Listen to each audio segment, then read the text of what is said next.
అందరికీ నమస్తే అండి. రామ్ గోపాల్ వర్మ గారికి కాస్త వెటకారం ఎక్కువ, వ్యంగ్యం ఎక్కువ. సో ఆ వెటకారము వ్యంగ్యంతోనే ఆయన ఒక రకంగా ఇండియాలో టాప్ 5 డైరెక్టర్స్లో ఆయన కూడా ఒక స్థాయిలో ఉండాల్సింది. ఆ వెటకారానికి వ్యంగ్యానికి కాస్త పైత్యం తోడయి, కాస్త ఎక్స్ట్రాలు బిల్డప్లు ఇవన్నీ తోడయి, ప్లస్ రాజకీయ దురద తోడయి, ఈ డబ్బు సంపాదించాలని ఏవో రకరకాల అవి లక్షణాలు అవలక్షణాలన్నీ కూడా తోడయ్యి ఆయన ఎక్కడికో వెళ్ళిపోయాడు. లేదంటే సినీ రంగంలో ఆయన స్థాయి వేరు, ఆయన మైండ్ వేరు. ఆయన కరెక్ట్గా మైండ్ పెట్టి సినిమా తీస్తే అద్భుతంగా ఉంటుంది. సరే, ఇప్పుడు అదంతా ఎందుకు చెప్తున్నానంటే ఆయన మనోభావాల గురించి నిన్న ఒక వీడియో చేశాడు. పోలీసులు తనను వెతుకుతుంటే నేనేమి పోలీసులకు భయపడి పారిపోలేదు, నేనేమి ఎవరికి వణికిపోవడం లేదు, నేను నా నిర్మాతకు నష్టం రాకుండా నేను సినిమా షూటింగ్ని పూర్తి చేయడానికి నేను ఆ పనిలో ఉన్నాను అని చెప్పారనమాట. సో ఆ సందర్భంగా ఆయన మాట్లాడే సందర్భంలో ఒక కామెంట్ చేశారు. అదేంటంటే మనోభావాలు, నేను సంవత్సరం కిందట ఎవరి మీదనో పోస్ట్ పెట్టానంట, దాని వలన ఎవరి మనోభావాలు దెబ్బతిన్నాయంట. సో వాళ్ళు ఎక్కడెక్కడో పోస్ట్ చేశారు, కేసులు పెట్టారు, నా మీద కేసులు నమోదు చేశారు, దానికి నన్ను విచారణకు పిలుస్తున్నారు అని మనోభావాలు అంటే ఏమిటి అనే విధంగా మాట్లాడారు. సో యాక్చువల్లీ రామ్ గోపాల్ వర్మ గారికి మనోభావాలు అనేది తెలియకుండానే రామ్ గోపాల్ వర్మ గారికి మనోభావాలు అంటే తెలియాలి అంటే జస్ట్ సజ్జల రామకృష్ణారెడ్డి గారిని అడిగితే చాలు, ఈవెన్ జగన్మోహన్ రెడ్డి గారిని అడిగితే చాలు, అంతెందుకు ఐపీఎస్ అధికారి గౌతమ్ సవాంగ్ గారిని అడిగితే చాలు. ఎందుకంటే 2021 సంవత్సరంలో అక్టోబర్ లేదా నవంబర్ అనుకుంటా కదా, అక్టోబర్ నెలలో, అక్టోబర్ 19, 20 తేదీల్లో తెలుగుదేశం పార్టీ ఆఫీస్ మీద దాడి జరిగింది. ఎందుకు దాడి జరిగిందంటే దానికి ముందు రోజు టీడీపీ అధికార ప్రతినిధిగా ఉన్న పట్టాభి గారు జగన్మోహన్ రెడ్డి గారిని విమర్శించారు. జగన్మోహన్ రెడ్డి గారినో సజ్జలా గారినో సంథింగ్ బోసిడీకే అనే పదాన్ని వాడారు. ఆ పదం వాడడంతో వైఎస్ఆర్ కాంగ్రెస్ పార్టీ కార్యకర్తల మనోభావాలు దెబ్బతిని టీడీపీ ఆఫీస్ మీద దాడి చేశారు అని స్వయాన సజ్జల రామకృష్ణారెడ్డి గారు అదే చెప్పారు, మా కార్యకర్తల మనోభావాలు దెబ్బతిన్నాయని. జగన్మోహన్ రెడ్డి గారు అదే చెప్పారు, నన్ను తిడితే మా వాళ్ళు ఊరుకోరు కదా, కాస్త కోపం వచ్చింది అని. ఈవెన్ డీజీపీ హోదాలో ఉన్న గౌతమ్ సవాంగ్ గారు కూడా అదే చెప్పారు.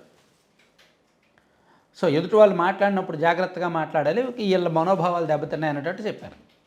సో మనోభావాలు అంటే అది రామ్ గోపాల్ వర్మ గారికి తెలియదు కాదు, కాకపోతే ఏదో తను తప్పించుకోవడానికో తను డిఫెన్స్లోకి నెట్టుకోవడానికో అలా ఆ పదాన్ని వాడారంతే. సో రామ్ గోపాల్ వర్మ గారు పోస్ట్ చేసిన పోస్టులు చాలా చెత్తగా ఉన్నాయి ట్విట్టర్లో. మేబీ అది ప్రపంచం అంతా చూసే ఉంటుంది. ఇప్పుడు అంబేద్కర్ గారు ఉన్నారు, అంబేద్కర్ గారిని మన దేశం ఒక దేవుడిగా కొలుస్తారు, ఒక వర్గం ఆయన్ను ఆరాధిస్తారు పూర్తిగా. ఆయన పుట్టినరోజును కానీ, ఆయన జయంతిని కానీ, ఆయన వర్ధంతిని కానీ రకరకాల సందర్భాల్లో ఆయన్ను గుర్తు చేసుకొని ఆయన నివాళులు అర్పిస్తాం. సో ఇప్పుడు అంబేద్కర్ గారిని ఎవరైనా ఏదైనా కామెంట్ చేస్తే ఎంతమంది మనోభావాలు దెబ్బతింటాయి? ఆయన్ను ఫాలో అవుతున్న వాళ్ళయో ఆయన అభిమానులో మనోభావాలు దెబ్బతింటాయి. అలాగే ఏ గాంధీ గారినో నెహ్రూ గారినో ఇంకెవరినో ఏదైనా అంటే వాళ్ళ అభిమానులయో వాళ్ళ కుటుంబ సభ్యులయో మనోభావాలు దెబ్బతింటాయిగా. అలాగే సమాజంలో కాస్త గుర్తింపు ఉన్న వ్యక్తులు, రాజకీయంలో కాస్త పలుకుబడి ఉన్న వ్యక్తులు, ఒక పై స్థాయిలో ఉన్న వ్యక్తులకి అభిమానులు ఉంటారుగా, వాళ్ళని ఆరాధించే వాళ్ళు, వాళ్ళని ఫాలో అయ్యే వాళ్ళు అభిమానులు ఉంటారుగా. మరి వాళ్ళ మనోభావాలు ఉంటాయిగా, వాళ్ళకు కూడా మనోభావాలు ఉంటాయిగా, అవి దెబ్బతింటాయి అన్నమాట. అందులో రామ్ గోపాల్ వర్మ స్థాయికి దిగజారిపోయి, రామ్ గోపాల్ వర్మకు ఒక స్థాయి అంటూ ఉండేది, దాన్ని బాగా దిగజార్చుకొని ఒక సాధారణ వైసీపీ కార్యకర్త కంటే హీనంగా, అట్లీస్ట్ సాధారణ వైసీపీ కార్యకర్త అయిన నయం, నా పార్టీ వైసీపీ, నేను జగన్మోహన్ రెడ్డి గారి కోసమో పార్టీ కోసమో నేను ఏదైనా చేస్తాను, టీడీపీ మీదకి పవన్ కళ్యాణ్ గారి మీదకి అనుకొని పోస్టులు చేస్తారు. కానీ రామ్ గోపాల్ వర్మ గారు అలా కాదు, నా పార్టీ వైసీపీని ఆయన ఏనాడు చెప్పుకోలే, కానీ టీడీపీని జనసేనని విసిగిస్తూ చంద్రబాబు గారిని, లోకేష్ గారిని, పవన్ కళ్యాణ్ గారిని కించపరుస్తూ పదే పోస్టులు పెట్టేవాడు ఆయన. ఆ పోస్టులు అందరూ చూసే ఉంటారు, ఇంకోసారి చూడండి. వీలైతే రామ్ గోపాల్ వర్మ గారు కూడా తను పెట్టిన పోస్టులు ఇంకోసారి చూసుకుంటే బెటర్. పక్కన ఇంత చెత్త పోస్టులు పెట్టాడు ఆయన అఫీషియల్ ట్విట్టర్ పేజీలో, ఆర్జీవి జూమిన్ అనే అఫీషియల్ ట్విట్టర్ పేజీలో రామ్ గోపాల్ వర్మ గారు ఇంత చెత్త పోస్టులు పెట్టాడు.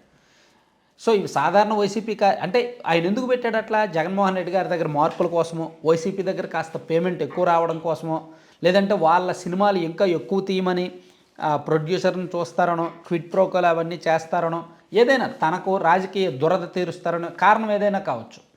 కానీ ఆయన అవన్నీ కూడా పెట్టాడనమాట. అవి పెట్టిన కారణంగా పోలీసులు వాటి మీద కేసు నమోదు చేశారు. వాటి మీద తెలుగుదేశం పార్టీ అభిమానులు అండ్ పవన్ కళ్యాణ్ గారి అభిమానులు పోలీస్ స్టేషన్లో కంప్లైంట్ ఇచ్చారు. దాని మీదే పోలీసులు అతని మీద కేసు నమోదు చేశారు. దానికి ఆయన కోర్టుకు సమాధానం చెప్పుకోవాలి. తన సినిమా ప్రమోషన్స్లో భాగంగా ఒక పార్టీ అధ్యక్షుడినో లేదంటే ఒక సీఎం హోదాలో ఉన్న వ్యక్తినో అలా పెట్టాల్సిన అవసరం ఏముంది? దానికి ఆయన సమాధానం చెప్పాలి. దాన్ని తప్పించుకోవడానికి రామ్ గోపాల్ వర్మ గారు లాజికల్గా ఎన్నైనా మాట్లాడగలడు. ఆయన దగ్గర ఉన్న లాజిక్స్ ఎవరి దగ్గర ఉండవు. ఆయనకున్న అతి మేధావితనం, ఆయనకున్న అతి మాటకారితనం, ఆయనకున్న అతి వెటకారం, వ్యంగ్యత ఇవన్నీ ఉన్న కారణంగా ఆయనకున్న లాజిక్స్ ఎన్నో ఉంటాయి. ఆ లాజిక్స్ కోర్టుల్లోకి వెళ్ళి చెప్పుకుంటే చాలు. లాజిక్స్ వేరు, లీగాలిటీ వేరు. లాజిక్స్ ఎప్పుడు కూడా లీగల్గా చెల్లవు.